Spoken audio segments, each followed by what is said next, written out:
गोद लिया बेटा। महिमा, अब भी समय है, ज्यादा देर नहीं हुई है। वंश को चलाने के लिए लड़का ही जरूरी होता है। लड़कियों का क्या है, वो तो पराया धन होती है। एक ना एक दिन तेरी बेटी दृष्टि भी अपने ससुराल चली जाएगी। फिर बुढ़ापे में कौन तुम्हारा सहारा बनेगा, कभी सोचा है तुमने? मम्मी जी, मैं आपकी बात समझ रही हूँ, लेकिन किसी दूसरे के बेटे को हम कैसे अपना ले भला? जिस किसी भी बच्चे को हम गोद लेंगे उसकी रगों में तो किसी दूसरे का ही खून होगा ना, और मैं दूसरे के बच्चे को पाल नहीं सकती। हाँ माँ, महिमा ठीक कह रही है। वैसे भी दृष्टि अब 8 साल की हो चुकी है, सब समझने लगी है वो भी। अगर हम बच्चा गोद ले भी लेते हैं तो हो सकता है कि कल को वो भी उस बच्चे को एक्सेप्ट ना कर पाए। अरे वो सब तुम समय पर छोड़ दो, समय के साथ साथ उसे भी सब समझ में आ जाएगा। वसुंधरा अपनी बेटी बहू को रोजाना यही बात बोलती, जिसे गिरीश और महिमा नजरअंदाज करते रहते। फिर एक दिन, तुम लोगों को पता है, वो जो हमारे पड़ोस में विमला रहती थी ना, जिसकी सिर्फ 2 बेटियां थी, आज उसकी बंद कमरे में लाश मिली है। जानती हो, उसकी सास ने भी उसे समझाने की बहुत कोशिश की थी कि किसी लड़के को गोद ले आए, लेकिन उसने अपनी सास की एक ना सुनी। और देखो, आज कंधा देने वाला भी कोई नहीं। वसुंधरा की इन बातों का गिरीश और महिमा पर इतना ज्यादा असर पड़ता है कि वो तुरंत ही बच्चे को गोद लेने का फैसला कर लेते हैं। तकरीबन 3 घंटे की प्रक्रिया के बाद गिरीश 6 साल के हर्ष को संग लेकर घर पहुंचता है। आप यही चाहती थी ना माँ, कि हम एक लड़के को गोद ले आए? तो देखिए, ये रहा हमारा हर्ष। ये तो तुमने बहुत अच्छा किया बेटा। अब एक काम करते हैं, कल कुछ पंडितों को बुलाकर इसका शुद्धिकरण करा देते हैं। शुद्धिकरण? ये क्या होता है? अरे बेटा, अभी तेरी रगों में किसी और का खून है, जिसके बारे में हमें कोई खोज खबर भी नहीं है, इसीलिए तू अशुद्ध है। कल जब तेरा शुद्धिकरण हो जाएगा, तब तो इस घर का वारिस बन जाएगा। तो क्या कल आप इंजेक्शन लगाकर मेरे शरीर से खून निकाल लेंगे? अरे ना ना बेटा, ऐसा कुछ नहीं होगा। हाँ, मुझे पता है ऐसा ही होगा। मैंने पढ़ा था, खून की शुद्धिकरण को डायलिसिस कहते हैं। इसके जरिए जो हमारे शरीर में गंदा खून होता है वो निकाल देते हैं। आप लोग भी कल मेरे साथ यही करोगे ना? हर्ष के मुंह से इतनी छोटी सी उम्र में इतनी बड़ी बड़ी बातें सुनकर सभी दंग रह जाते हैं। आप कहाँ से लाए हो इस बच्चे को, जो इस उम्र में इतनी बड़ी बड़ी बातें कर रहा है? कहा था ना कोई मासूम सा बच्चा लाना। महिमा, यह अभी सिर्फ 6 साल का है। अगर मैं इससे भी छोटा बच्चा लाता तो तुम्हें पता ही है, छोटे बच्चों के साथ कितनी दिक्कतें होती हैं। हाँ, लेकिन आपको एक यही बच्चा मिला जो इस उम्र में इतना कुछ समझता है। उससे तो आगे भगवान ही बचाए। मैं दृष्टि के पास जा रही हूँ, आप संभालिए इस शैतान को। अगले दिन पंडित को बुलाकर शुद्धिकरण की पूजा भी करा दी जाती है, लेकिन उसके बाद भी घर का कोई भी सदस्य उसे अपना नहीं पाता। वो घर में सजावट के लिए पड़ी किसी चीज की तरह था। इसी तरह 1 साल बीत जाता है। समय के साथ साथ हर्ष को भी अपनी और सौतेले में फर्क समझ आ जाता है। अब दृष्टि 9 की और हर्ष 7 साल का हो चुका होता है। दृष्टि बेटा, मैंने तुम्हारे लिए एक साइकिल खरीदी है। अब तुम्हें स्कूल बस से जाने की कोई जरूरत नहीं है। थैंक यू पापा। पापा, मेरे लिए भी आप एक साइकिल खरीद लीजिए। स्कूल बहुत दूर है, मैं आने जाने में थक जाता हूँ। अगर स्कूल इतना ही दूर है तो कल से जाने की कोई जरूरत नहीं है, घर पर बैठ जा। मेरे पास इतने पैसे नहीं कि अब तुझे भी साइकिल खरीद कर दे सकूं। हर्ष मुंह लटकाकर वहां से चला जाता है। तुम लोग क्यों उसे अपना नहीं पा रहे हो? आखिर कब तक ऐसे ही उसके साथ सौतेलापन का व्यवहार करते रहोगे? दृष्टि की तरह अब वो भी तुम लोगों का बेटा है। बुढ़ापे में वही तुम्हारा सहारा बनेगा। माँ प्लीज, आपके कारण ही हम इस लावारिस को उठाकर घर लाए हैं। इससे आगे हम और कुछ नहीं कर सकते।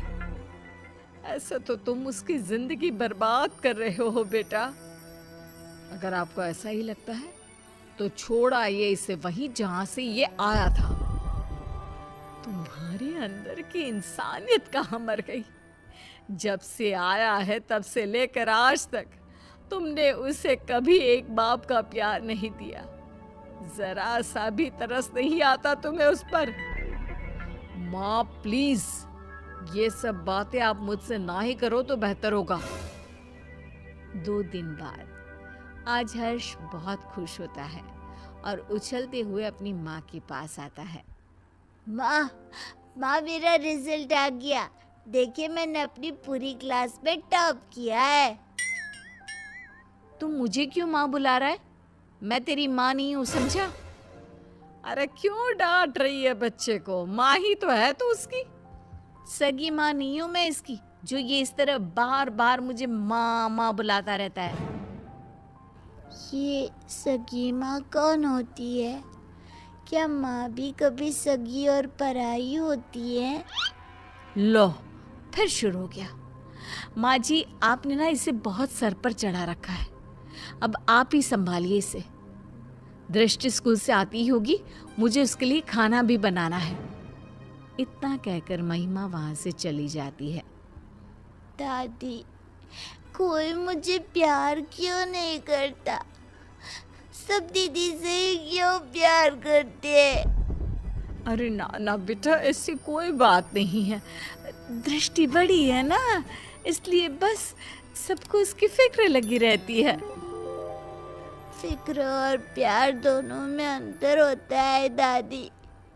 मम्मी पापा ना तो मेरी फिक्र करते हैं और ना ही मुझसे प्यार।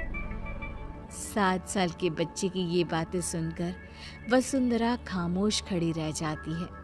उसे समझ में नहीं आता कि वो बोले भी तो क्या। इतने में ही वहां दृष्टि भी आ जाती है। मम्मी पापा मुझसे प्यार इसलिए करते हैं क्योंकि मैं उनकी सगी बेटी हूँ, और तुम्हें तो वो अनाथालय से उठाकर लाए हैं। दृष्टि, कितनी बार समझाया है, इस तरह बात नहीं करते। छोटा भाई है वो तुम्हारा। ये मेरा कोई भाई नहीं है। दीदी, मैं आपका सगा भाई नहीं हूँ, तो मेरा भी तो आप लोगों से कोई खून का रिश्ता नहीं है। उसके बाद भी जब मैं आप लोगों का स्वीकार कर सकता हूँ, तो आप लोग क्यों नहीं अपना रहे मुझे? शोर सुनकर गिरीश और महिमा भी बाहर आते हैं। इतना शोर क्यों हो रहा है यहाँ? क्या चल रहा है ये सब? देखिए ना पापा इस लड़की को। क्यों रे हर्ष, आप कौन सा ज्ञान झाड़ रहा है तू? मैंने तो बस छोटा सा सवाल ही पूछा था दीदी से। अगर उनके लिए मैं कोई गैर हूँ, तो आप कौन से मेरे सगे हैं? उसके बाद भी जब मैं आपको अपने जन्मदाता की जगह दे सकता हूँ, तो आप लोग ऐसा क्यों नहीं कर सकते? हर्ष के इन सवालों से पूरे घर में सन्नाटा छा जाता है। वसुंधरा अपने आंसू पोंछते हुए गिरीश और महिमा से सवाल करती है। अब क्यों चुप हो तुम लोग? जवाब दो ना इस बच्चे के सवाल का। हर्ष के सवालों का किसी के पास कोई जवाब नहीं होता। गिरीश और महिमा बिना कुछ बोले अपने रूम की तरफ चले जाते हैं। ये लड़का तो जरूरत से ज्यादा ही तेज है। कहीं हमने इसे गोद लेकर कोई गलती तो नहीं कर दी? अगर ऐसा ही रहा तब तो ये हमारी बेटी का हक छीन लेगा और पूरी प्रॉपर्टी हड़प लेगा। तुम सही बोल रही हो महिमा। हमें जल्दी से इस लड़के का कुछ करना होगा। ये हमारी बेटी के लिए खतरा हो सकता है। अगले दिन, हर्ष बेटा कहाँ हो? चलो आज हम तुम्हें कहीं बाहर घुमाने ले चलते हैं। सच में माँ, हम घूमने जा रहे हैं। हाँ बेटा, अब जल्दी से तैयार होकर आ जाओ। हर्ष भागते हुए अपने रूम में तैयार होने जाता है। थोड़ी देर बाद वो तैयार होकर बाहर आता है, जहाँ गिरीश और महिमा उसका इंतजार कर रहे होते हैं।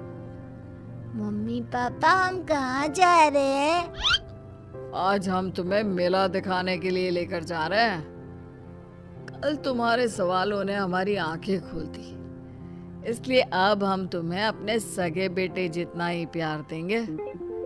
हर्ष ये सब सुनकर बेहद खुश हो जाता है। उसे लगने लगता है कि अब उसके बुरे दिन जा चुके हैं, लेकिन उसे कहाँ पता था कि उसकी किस्मत में आखिर आगे क्या लिखा है।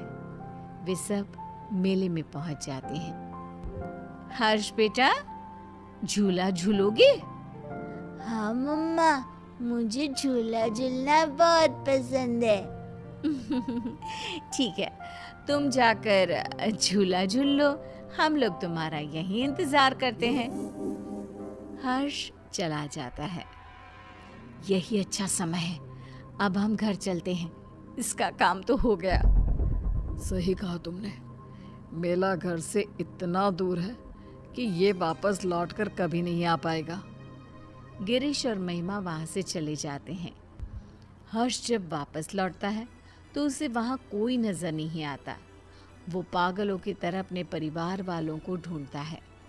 कुछ घंटे ढूंढने के बाद जब उसे कोई नहीं मिलता तो उसे सब समझ आ जाता है। अब वो करता भी तो क्या? न घर का पता मालूम था, ना ही कोई फोन नंबर। थक हार कर वो वहीं बैठ जाता है। तुम दोनों तो हर्ष को मेले पर लेकर गए थे ना, इतनी जल्दी वापस आ गए? और हर्ष कहाँ है? कहीं नजर नहीं आ रहा। माँ, वो अपने पुराने दोस्तों से मिलने की बहुत जिद कर रहा था, तो हम उसे अनाथ आश्रम छोड़कर आ गए हैं। कुछ दिन के बाद आ जाएगा, आप परेशान ना हो। वसुंधरा को दाल में कुछ गड़बड़ लगती है, लेकिन वो कुछ नहीं कहती और सीधे अपने रूम में चली जाती है। महिमा, माँ को इसके बारे में कुछ पता नहीं चलना चाहिए। महिमा सिर हिलाकर हाँ कहती है। एक हफ्ता बीत जाने के बाद भी जब हर्ष वापस नहीं आता, तब वसुंधरा अपना फ़ोन उठाकर हर्ष के दोस्तों को फ़ोन करती है, जिससे उसे पता चलता है कि हर्ष तो कभी अनाथ आश्रम गया ही नहीं था। गुस्से से आग बबूला होकर वसुंधरा गिरीश और महिमा के कमरे में जाती है।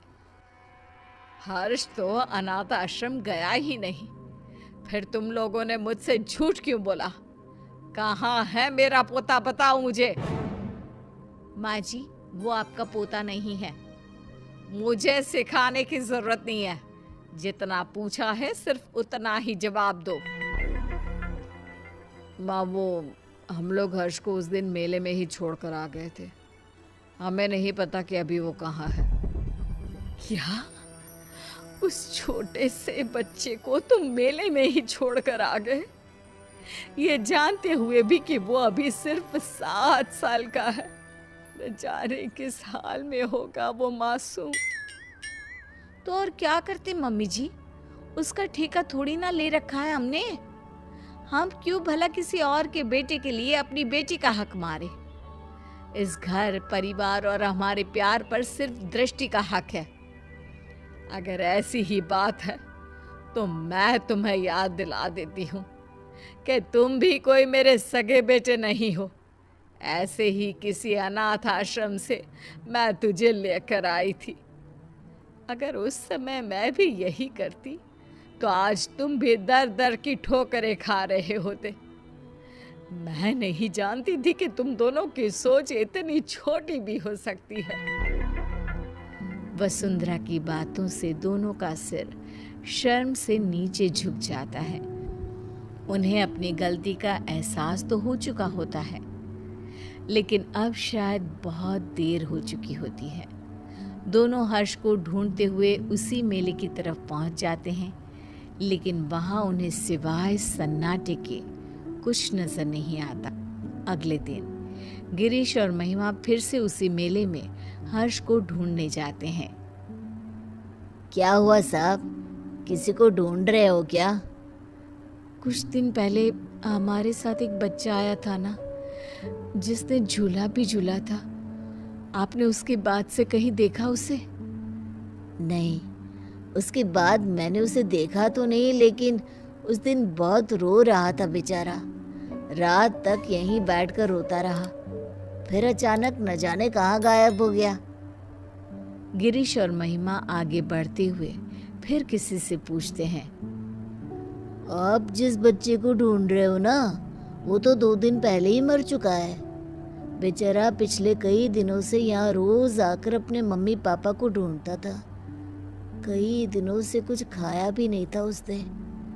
फिर एक दिन एक्सीडेंट में उसकी मौत हो गई। 7 साल की मासूम की मौत के बारे में सुनकर गिरीश और महिमा के पैरों तले जमीन खिसक जाती है। उनकी घटिया सोच आज एक मासूम की मौत की वजह बन चुकी थी। क्या गिरीश और महिमा का एक 7 साल के बच्चे को लेकर ऐसा बर्ताव उचित था? गोद लिए हुए बच्चे को अपनाने के बाद भी आखिर क्यों उन पर सौतेले और अनाथ होने का टैग लगा दिया जाता है? क्या सिर्फ खून के रिश्ते ही रिश्ते होते हैं? दिलों के रिश्तों का कोई वजूद नहीं होता?